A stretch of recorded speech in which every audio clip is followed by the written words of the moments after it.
All right, how to build $1 million follow-up pipeline. So I like to use the 3-by-3 rule. And this is great for most industries. So I'm just using it for general use for you guys, since you guys are in different industries. If you want to be more specific, then I'm happy to give more specific follow-up rules for specific industries. But this is basically 3 days of high frequency follow-up, okay? 3 weeks of medium frequency, then we have 3 months of low frequency. This allowed me to collect about 20% of my deals that came from B2B. Now, not all leads are equal. So you need to tag them. And there's 3 stages where you need to tag the leads in terms of your follow-up. Hot lead, which is ready to buy. Warm lead, which is interested but needs nurturing. Or cold lead, which is not qualified yet. And I highlight yet. Remember what I said earlier, guys. If they're not qualified right now, meaning they have no money or they don't understand the product service pretty well, it doesn't mean that they're unqualified and your sales can throw it in trash. Everybody does. They use plenty of cash. Every single year, businesses use a lot of money. Instead, you push them along in your sales cycle. You lead them, you nurture, even more things. You maybe help them actually make money for free. And then you take from market. There's different types of follow-ups, which I think, Fahim, you asked, right? The different follow-ups that you can have. So these are different follow-ups that I actually used. I got lost where I am now. Direct follow-up. So you ask if they're ready to move forward.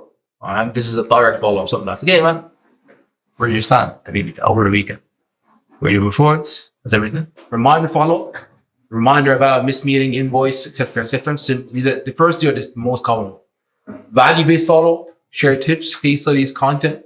Question-based follow-up, ask for clarity or feedback. Soft close follow-up, likely prompt a decision.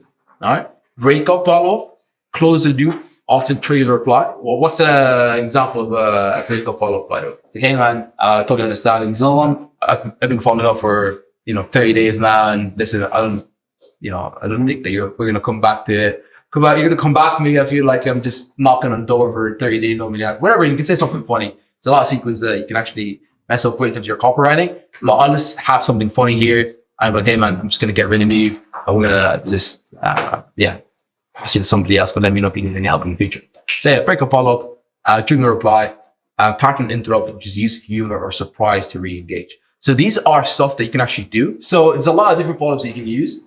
But give me more examples of different follow-ups. These are just the basics, okay? And you can use in different methods. And by the way, there's actually sub-brackets to these follow-ups, by the way. Within everything you can have more follow-ups, okay? So you can actually re-engineer follow-ups in different ways. And that's how I got pretty good follow-ups in B2B, because I wouldn't have been able to close contract after 6 to 7 months if it wasn't for follow-ups. For example, you have question-based follow-up. So you're gonna have 20 follow-ups in that specific topic. Soft close follow-up, so you can have another 10, direct follow-up, another 10, so on and so forth. So you create a lot of ideas, a lot of follow-up, and now you have no excuse to say, oh, for you, I don't know what to say when it's follow-up. So how am I sending these follow-ups? The best one is call, okay? Best for warm hot leads, all right? So you can categorize them. This is very important as well, is remember guys, the different touch points, and it's good to actually follow up with different touch points. People say, okay, I'm gonna follow up with a client. Send 20 emails.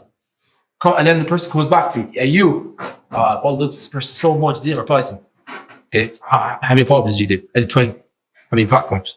1. As I mentioned to you guys, majority of my prospects, they go and beyond. Go and beyond, don't be lazy. Put in 100%. Go find our client's LinkedIn, client's Instagram, client's Facebook. I want to know his friend, his dog, his cat. All right? If they have a page, of course. So the first one is call. Best one, warm or hot leads. The second one, SMS and text.